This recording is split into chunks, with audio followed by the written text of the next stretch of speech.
story. If you think, say, the oldest Protestant churches aren't even 500 years old, and the oldest countries in the world aren't nearly as old as the Catholic Church. So when you're writing about the Church, there's also that, you could say, vertical depth of history, historical depth behind the Church. Behind everything you see in the Church, there's a story, and it's usually a very long story. In other words, to get the story right, to tell the story right about what's going on in the Church, you need this universal perspective. You also need that historical perspective to appreciate fully the life of the Church, because it's not something that just sprung into existence yesterday.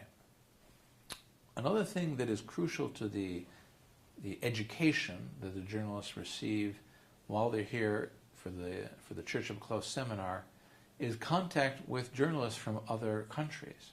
In other words, the journalists learn a lot from each other. Why? They learn a lot because they discover that journalists, say, from Africa or from Latin America or from Asia, have a very different perspective on what constitutes an important church story. What is an important church story in England may be completely irrelevant to someone in India or someone in Colombia.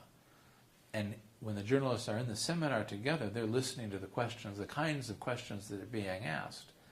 And that puts in perspective their own interests, but it also opens them to possible interests in other ways of looking at the Church. And it broadens the possibilities of stories that they could be writing about, because there's just much more to the Church than what one sees from one's own cultural or sociopolitical perspective. I think there are a few things that journalists need to overcome, perhaps, when they cover the Church. One is a somewhat superficial, perhaps, perspective on the decisions of the Church, the teachings of the Church, that tend to be seen, naturally enough, by journalists who are not professional religion journalists, or Vaticanisti, certainly. They tend to be seen in political terms. In other words, they think of the churches on the right, the churches on the left, the Church has this policy, the Church has that policy, maybe the Church is going to change this policy. Instead of seeing that those doctrines, the teachings of the Church, frequently have a huge story behind them that leads back to the very identity of the Church. I remember very well once one of the first people who came to the Church Up Close seminar from a very prestigious newspaper, and he was in fact a religion journalist and expected to know a good deal about the Roman Catholic Church.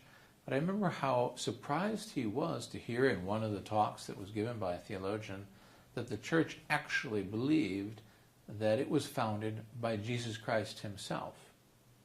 I thought that was fairly obvious, but he didn't realize that.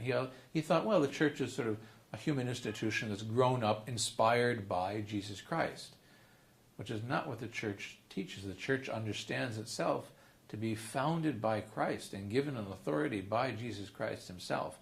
And of course, when you're in Rome and you're in St. Peter's and you're looking at the dome and it says, you are Peter, and on this rock I will build my church, and I'll give you the keys of the kingdom. What you bind on earth will be bound on earth, and what you bind in heaven will be bound in heaven. It's hard to get away from that supernatural foundation of the Church. So even the visits to St. Peter's, I think, are, for many of the journalists, kind of a wake-up call to the reality of what the Church really believes. And that changes the perspective that journalists have on the decisions, the so-called policies, which are really the doctrines of the Catholic Church, because it connects it with Jesus Christ himself and through Christ with God, that there's a divine authority behind what the Church is teaching. So much more is at stake in the decisions that are taken in the Vatican than simply policy changes, alterations of policy, when you believe that those doctrines are coming from a divine authority. There's something to be taken very, very seriously. I think one of the best things about the Church Up Close program is the variety of journalists who come. I mentioned that people come from countries all over the world. Some of them come from secular media. Some, say the New York Times or the BBC or Le Figaro in France or País in Spain.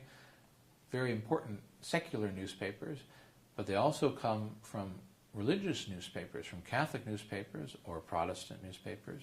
Some of the journalists have been Muslim, some have been Jewish, some are Catholic, some are Christian, some are ex-Catholic.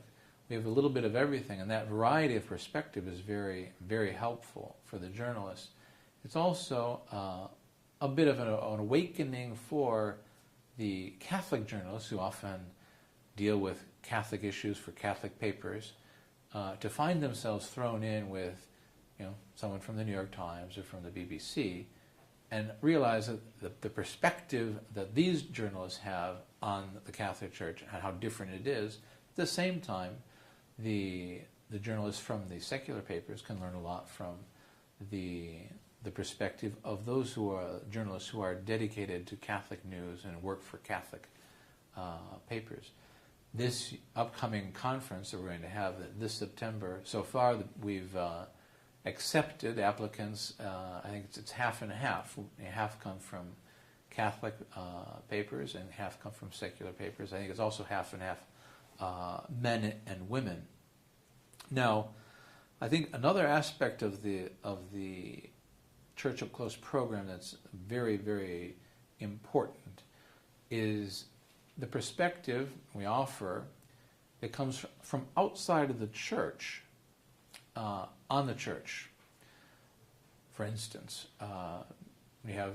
this year we'll have Ambassador Nigel Baker from England, from Britain, talking to the journalists about how the ambassadors here in Rome, who are representing their countries before the Vatican, how they perceive the Vatican. It's a fascinating issue that many people are unaware of, the role of ambassadors to the Holy See and the role of the Church in geopolitical affairs. That's going to be one of the topics that will be discussed. Obviously, this year is going to be a sort of special theme, which is discovering Francis, the new Pope. There's an enormous interest in Pope Francis. I think it's safe to say that he's one of the most, if not the most popular man on the planet right now, certainly one of the most compelling figures on the world stage. In fact, just recently, a former Rome correspondent of the New York Times wrote a column saying that when he was here, he never dreamed that the papacy would be coming back into fashion. He thought that the papacy was on its way out. It was a dying institution. And yet, he's saying, what a surprise now to see the fascination on the part of people all over the world and of all faiths and cultures in this new Pope, in Pope Francis. So we're going to have a talk by a professor who is an Argentinian who was very close to the Pope. And he is going to be talking about the man, Pope Francis, and his background. The Pope came from Argentina. We're also going to have a theologian discussing the theology of the Pope. What is behind the teaching, the popular teaching style of the Pope. Everyone's familiar with his teaching about mercy, his care for the poor, for immigrants, his attention to the sick. That's obvious. But behind those gestures, because of those actions of charity and concern, there's theology. And this is an opportunity for journalists to go a little deeper into what makes Pope Francis tick, what's behind his action, and behind the revolution that he represents in the life of the Church. I think that the program so far has been a great success, and I think it's probably up to the journalists to really make the decision about whether the conference is worth spending a week in Rome and paying the money to come to Rome. But as a way of gauging the success, obviously I don't read all the articles written by all the people who participate and see how their coverage perhaps has been improved. But as a gauge of success, I think we can take the the number of applicants that we receive who are applying based on recommendations of other journalists, and that's a very high number. In other words, there's very good word of mouth about this conference. I think that many journalists realize now that religion as a story, especially after 9/11, the rise of Islam as a political factor on the world stage, and now with Pope Francis, people are realizing that religion is not fading away. It's not receding on the world stage. It's very much present and very important in the life of cultures, in the life of societies and nations, and also for politics. And many journalists realize that they're not experts in matters of religion. They're not experts in things Catholic. And yet the Catholic Church, with 1 billion members, as I say, all over the world, is a story that really needs to be covered, and it needs to be covered well. And so the journalists who are coming to Rome for the Church Up Close conference are the journalists who realize that I need to get up to speed. I need to get a better sense of this amazing institution that's the Roman Catholic Church. I think that we're doing an excellent job, thanks to the speakers, really. The speakers that we've had have been very generous when sharing their time with the journalists, asking or answering their questions, and also following up. And even years later, the journalists have turned to these speakers in search of information about the church, and they found answers, and they've been able to create stories that they would never have been able to create if they hadn't come to Rome and taken part in this conference. I think one of the best things that we do with the journalists actually is a visit to the scavi underneath the Basilica of St. Peter's. It's something that you might not think that journalists need to see, and yet it's crucial if they're going to understand the reality of the church, because what the scavi tour is going underneath the Basilica of St. Peter's. Everyone's familiar with the Basilica, but what you don't see is what's underneath, which is a Roman graveyard, cemetery, necropolis, full of mausoleums, and there is the tomb of St. Peter, right under the dome of St. Peter's Basilica. Under the main altar is the tomb of St. Peter. And when you're there, you realize that you're dealing with something that goes way beyond your average news story. 2,000 years of history, and this amazing continuity, because Pope Francis, the person you're trying to write about now, is the lineal descendant of St. Peter, the Prince of the Apostles. And it was in the shadow of the same obelisk that's in St. Peter's Square that St. Peter was crucified upside down before he was buried where his tomb now is, underneath the basilica. It was in the shadow of that same Egyptian obelisk.